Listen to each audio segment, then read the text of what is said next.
Čia Utenos radijas.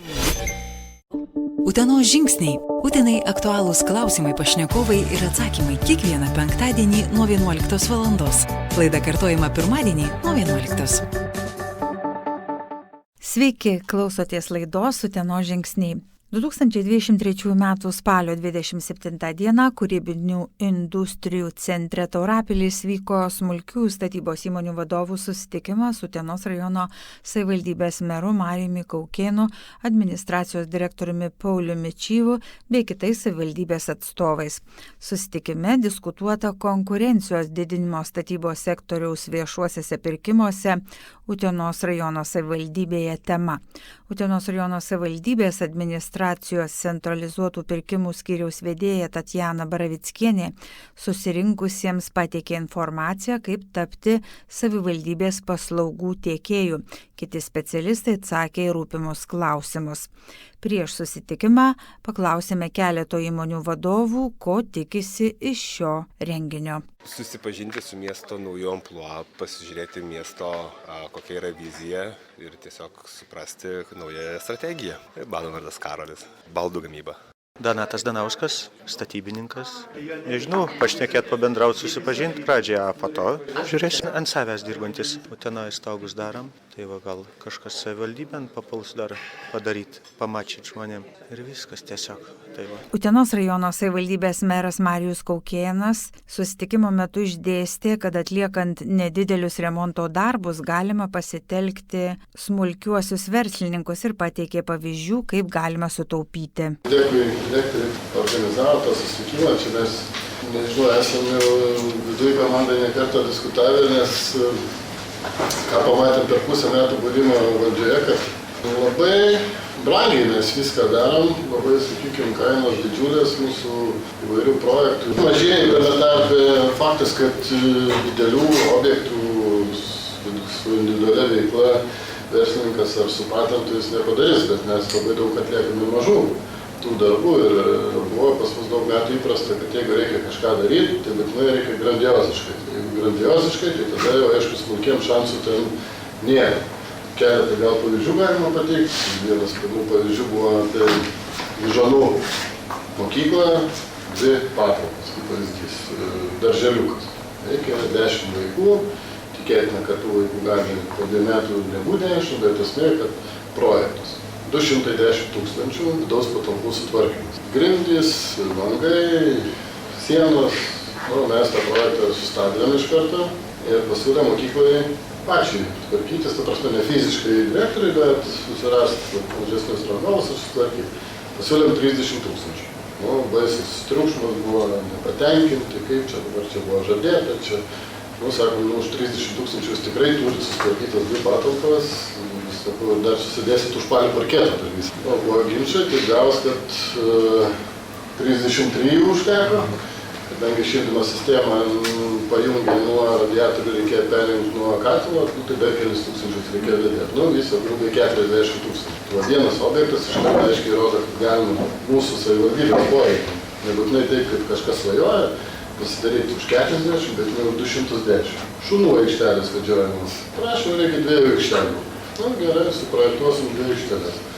Tai 400 000 2 aikštelės, 20 000 techninis projektas, šunų aikštelės. Sustabdom projektą, komunalininką įsiunčiam pasižiūrėti pas kaimynus, grįžta, sako, už 10 nepadarysiu, bet gal už 12 vieną aikštelę. Dabar 4 aikštelės už 50 darysiu. Tai vieną šių aukštakalnį beveik pabaigti.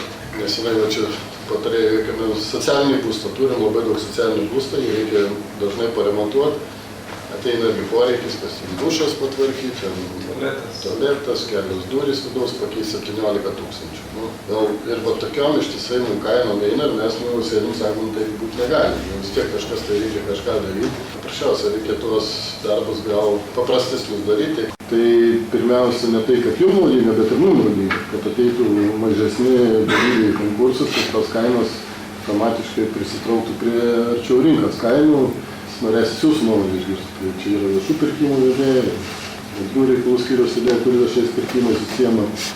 Ir manau, kad tų paslaugų tikrai pas mus bus nuolat, kiekvienais metais. Ir kiekvienais metais mes statomėms, remontuojamėms ir tvarkomėms. Ir dar ateina į Uteną iki 30 metų 34 milijonai regiono plėtros lėšų.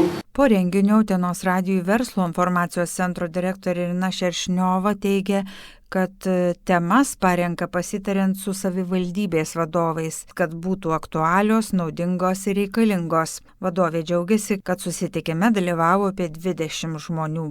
Utenos verslo informacijos centras organizuoja tokius renginius verslo pusryčiai su meru. Tokie renginiai vyksta kartą į ketvirtį ir kaip buvo susitarta iš anksčiau, renginių temas mes parinkinėsim ne tokius populistinius, o tiesiog temas turėtų būti tokios, kad turėtų būti aktualios, naudingos ir reikalingos, kaip verslui, taip ir savivaldybei.